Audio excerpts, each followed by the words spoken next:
अस्सलाम वालेकुम दोस्तों, मैं चंदा जुनैद आज दोबारा से हाज़िर हुई हूँ हकीकत पर मबनी एक नई स्टोरी के साथ। दोस्तों, अगर आपको मेरी ये स्टोरी पसंद आए तो मेरे चैनल को ज़रूर सब्सक्राइब कीजिएगा। आज की स्टोरी जो मैं आपके साथ शेयर करने जा रही हूँ ये मुकम्मल तौर पर दिल दहला देने वाली है। ये स्टोरी जब मैं सुन रही थी तो खौफ के मारे मेरे खुद के हाथ कांप रहे थे। ये स्टोरी सुनकर आपके भी एक दफ़ा होश उड़ जाएंगे क्योंकि ये वाक़या बेहद खौफनाक है। चले ये वाक़या सुनते हैं खुद उनकी ज़ुबान।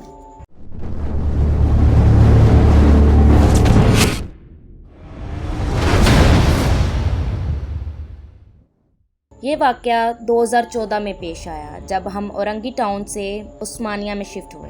जिस घर में हम शिफ्ट हुए इसके 3 फ्लोर हुआ करते। ग्राउंड फ्लोर में मेरी 3 बहनें और पुप्पो का रूम हुआ करता था, जबकि फर्स्ट फ्लोर में मेरी अम्मी और अब्बू का रूम हुआ करता था और टॉप फ्लोर में मेरी बड़ी पुप्पो और उनकी 2 बेटियां रहा करती थी। वो घर काफ़ी सालों से बंद था। जब हम शिफ्ट हुए तो छोटे छोटे वाक़यात होना शुरू हुए, जैसा कि चीज़ों का गायब हो जाना और कई दिनों तक ना मिलना। ये वाक़यात हमारे लिए बिल्कुल मामूली बन चुके थे, मगर आहिस्ता आहिस्ता ऐसा हुआ कि हमें अपनी ही शक्ल में हम शक्ल नज़र आने लग गई। जब हम उन शक्लों को आवाज़ देते तो वो फौरी से वहाँ से गायब हो जाया करते। इस वाक़े के बाद एक दफ़ा ऐसा हुआ कि मेरा छोटा भाई जो कि सीढ़ियों से जा रहा था, उसे सीढ़ियों से किसी ने धक्का दिया और वो नीचे गिर गया। उसके कुछ दिनों बाद मेरे अब्बू और मेरी पुप्पो के साथ भी यही वाक़या पेश आया। उन्हें भी ऐसा लगा कि किसी ने उनका पाँव खींचा है और जहाँ पर अक्सर ये वाक़यात पेश आया करते थे वो फर्स्ट फ्लोर यानी मेरे अम्मी और अब्बू वाला कमरा था। हमें यकीन हो गया था कि इस घर में जिन्नात का साया है। एक दिन ऐसा हुआ कि मैं टॉप फ्लोर से नीचे उतर रही थी कि मेरे सामने मेरी अपनी ही हम शक्ल खड़ी हुई थी। मैंने उसे आवाज़ दी तो वो फौरी वहाँ से भागकर अम्मी अब्बू के कमरे में चली गई, जबकि अम्मी अब्बू सो रहे थे। मेरे आवाज़ देने पर वो वहाँ से गायब हो गई। ये तो अभी एक वाक़या था जो मेरे साथ पेश आया था। उसके बाद न जाने आगे आगे कितने वाक़यात मेरे साथ पेश आए। इन तमाम वाक़यात को सुनकर एक दफ़ा तो आप भी खौफज़दा हो जाएंगे। एक दफ़ा ऐसा हुआ कि मैं अपनी छोटी बहन के साथ नीचे वाले कमरे में टीवी देख रही थी। हम टीवी देख ही रहे थे कि अचानक से दरवाज़ा खुद खुल गया। मैंने उतरकर दरवाज़ा बंद किया और सोचा शायद ये दरवाज़ा हवा से खुला होगा, मगर एक दफ़ा फिर ऐसा ही हुआ, वो दरवाज़ा खुद ही खुल गया। मैं दोबारा से नीचे उतरी और मैंने दरवाज़ा बंद किया। उसके बाद दरवाज़ा कितनी दफ़ा खुद ही खुलता और बंद होता रहा। मेरी नज़र दरवाजे के नीचे जो क्रैक होता है उस पर पड़ी। उसके नीचे मुझे किसी चीज़ के पैर नज़र आए। जबकि मैंने गौर किया तो मुझे पता चला कि वो किसी चीज़ के पैर नहीं बल्कि किसी चीज़ का साया था। ये पैर बिल्कुल इंसानों जैसे थे, मगर था ये एक साया।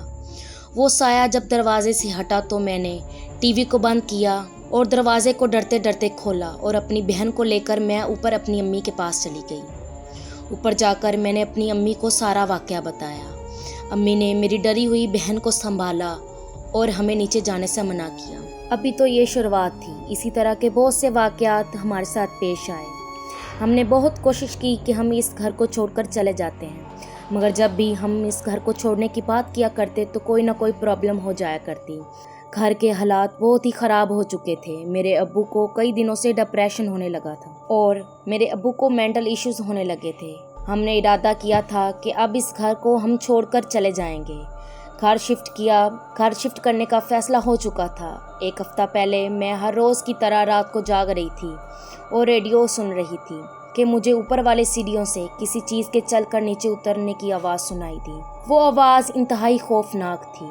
मैंने अपने कानों में हैंड फ्री लगाई हुई थी, मगर उसके बावजूद वो खौफनाक आवाज़ ज़ोर ज़ोर से मेरे कानों में पड़ रही थी। मैंने अपने रेडियो को ऑफ किया और सोचा कि इतनी रात को नीचे कौन उतर रहा है और जिसकी इतनी खौफनाक आवाज़ है। और जब मैं बाहर निकली तो मैंने देखा कि लाइट की कुछ रोशनी सीढ़ियों पर भी पड़ रही है और उस लाइट में एक औरत जो अपने हाथों और पाँव का इस्तेमाल करते हुए सीढ़ियों से नीचे उतरी है। ये हादसा बहुत ही खौफनाक था। ऐसे लग रहा था जैसे कोई 4 पैरों वाला जानवर नीचे उतर रहा है। ये मंजर इंतहाई खौफनाक था और मुझे बार बार ऐसा लग रहा था जैसे कि ये मेरा वहम है। मैंने उसके चेहरे की तरफ देखा जो कि उसके लंबे लंबे बालों से ढका हुआ था।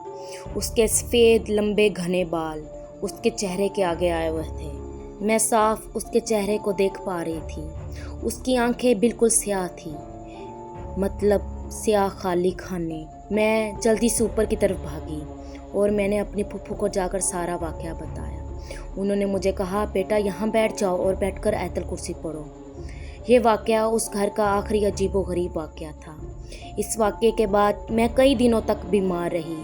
مجھے کئی دنوں تک وہ الٹے پیروں والی چڑیل نظر آتی رہی۔ ہم نے وہ گھر چھوڑ دیا تھا اور نئے گھر میں جا کر میرے ابو بالکل ٹھیک ہو گئے تھے۔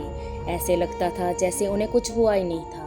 جب وہ بالکل صحت یاب ہو گئے تو انہوں نے ہمیں بتایا کہ ان کے ساتھ رات بھر بونے جنات موجود ہوا کرتے تھے۔ وہ جنات رات بھر ان کے ساتھ کمرے میں کھیلا کرتے تھے۔ جبکہ بڑی بات تو یہ ہے کہ وہ جنات صرف میرے ابو کو نظر آیا کرتے تھے، جبکہ میری امی نے ان جنات کو کبھی نہ دیکھا تھا۔ میرے ابو نے کبھی ان جنات کے بارے میں ہمیں زیادہ نہ بتایا۔ اب ہم ایک نئے گھر میں شفٹ ہو چکے ہیں اور اللہ کے شکر سے ہم ایک پرسکون زندگی گزار رہے ہیں۔ اب ہمارے ساتھ کبھی بھی کوئی خوفناک واقعہ پیش نہیں آیا۔